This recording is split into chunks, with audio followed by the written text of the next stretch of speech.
अस्सलाम वालेकुम, मैं हूं बिलाल आसिफ। आज रूल फॉर डिविजिबिलिटी बाय 3। अब डिविजिबिलिटी बाय 3 इसके लिए क्या रूल होगा? जब भी कोई ऐसा बड़ा नंबर हमें मिलेगा तो हमें कैसे पता चले कि वो 3 से डिवाइजिबल है या नहीं। 3 से डिवाइजिबल का मतलब क्या? अगर मैं 15 को 3 से डिवाइड कर दूं तो 5 टाइम पढ़ने से 15 आएगा और हमारा रिमाइंडर 0 होगा। तो ये कोशेंट एक मुकम्मल वोल नंबर है कि ये जो 15 है ये 3 से मुकम्मल डिवाइजिबल है। अब यही काम हमने इन नंबरों में पहचाननी है।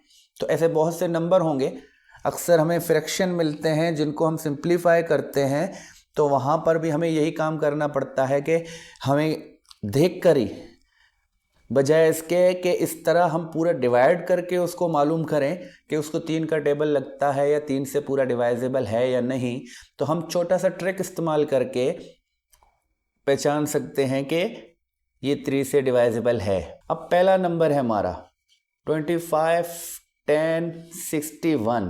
क्या ये 3 से डिवाइजिबल है? अगर मैं इसको 3 से डिवाइड कर दूं तो मेरा रिमाइंडर 0 होगा और मेरा जो कोशेंट होगा वो एक वोल नंबर होगा। तो ये हम कैसे, बजाय पूरा डिवीजन मेथड करने से हम इसको एक ट्रिक से पहचान लेते हैं। तो क्या ट्रिक है? ट्रिक में ये है कि हम ये जो डिजिट हैं, इस नंबर में 6 डिजिट हैं, तो 6 डिजिट के हम प्लस करते हैं, हम इसके डिजिट को प्लस करते हैं।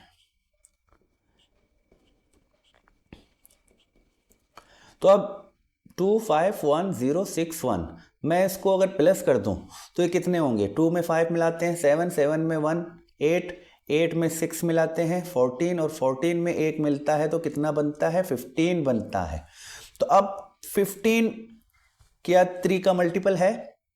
3 के टेबल में आता है। अगर मैं 3 का टेबल पढ़ूं तो 5 टाइम पढ़ने से 15 आता है। तो 15 अगर 3 से डिवाइजिबल है, 5 आंसर आएगा, तो ये वाला नंबर 25, 10, 61, तो ये वाला नंबर भी 3 से डिवाइजिबल है। अगर मैं इसको 3 से डिवाइड कर दूं तो मुझे एक मुकम्मल वोल नंबर कोशेंट में मिलेगा।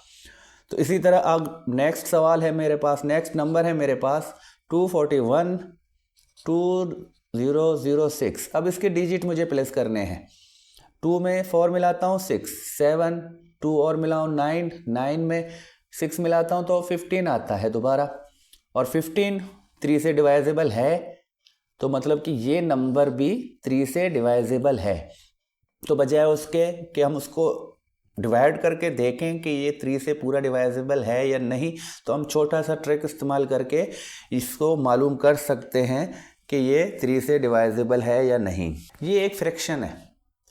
अक्सर ऐसे फ्रैक्शन को हम सिंप्लीफाई करते वक्त हमें नहीं पता हो रहा कि ये दोनों एक दूसरे से डिवाइड होते हैं या नहीं, तो ये बहुत बड़े रकम है, तो इस तरह हमें नहीं पहचान होती। तो हम क्या करते हैं, इसके छोटे रकमों से 2, 3, 4, इसी तरह 2, 3, 4 वगैरह से हम इसको डिवाइड करके सिंप्लीफाई करते हैं। तो ऐसे डिवाइडिंग में सिंप्लीफाई कैसे करते हैं कि हम उस वक्त सिंप्लीफाई करेंगे जब दोनों को सेम टेबल लगे, दोनों को सेम नंबर से डिवाइड कर सकें। अब इसको सिंप्लीफाई करना है तो क्या दोनों 3 से डिवाइजिबल हैं? अगर 3 से दोनों डिवाइजिबल हैं तो मैं 3 का टेबल दोनों को लगाकर उसको सिंप्लीफाई करूं। अब इसके लिए मैं इसके डिजिट को प्लस करके देखता हूँ। 8 में 2 मिलाता हूँ 10 और 10 में मिलाता हूँ 15। तो 15 एक ऐसा नंबर है जो 3 से डिवाइजिबल है, जो 3 के टेबल में आता है, तो मतलब इसको 3 का टेबल लगेगा। इसी तरह मैं यहाँ पर प्लस कर दूँ तो 2 में 4 मिलाता हूँ 6 है, यहाँ तो 0 है, तो 6 ऐसा नंबर है जो 3 से डिवाइजिबल है, तो ये नंबर भी 3 से डिवाइजिबल है। तो इसको मैं सिंप्लीफाई करूंगा तो अब मुझे यकीन है कि मैं अगर इसको भी 3 से डिवाइड करूं, इसको भी 3 से डिवाइड करूं, तो ये सिंप्लीफाई होगा, 2 वोल नंबर मिलेंगे डिनोमिनेटर में भी और डिनोमिनेटर में भी। तो मैं अब आपके सामने, अगर मैं 8 के लिए 2 दफ़ा टेबल पढ़ूं तो 6, 2 बचेंगे, 2 इसके पास आएगा, ये 22 होगा। तो 7 टाइम 21 एक इधर आएगा और 5 टाइम ये 275 आएगा। इसी तरह अगर मैं यहाँ पर देखूँ तो 8 टाइम बढ़ने से 24 होगा और 0। क्या ये मज़ीद 3 से डिवाइजेबल है?